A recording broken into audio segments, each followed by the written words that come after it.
What's the meaning of control key?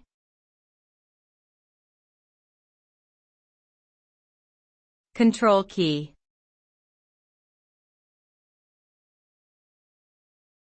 Control key.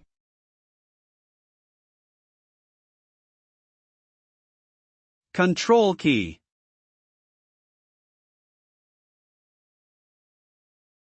Control key.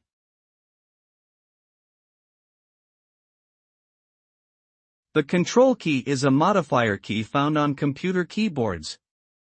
When used in combination with certain letters or other keys, it provides shortcuts for performing various tasks within software applications.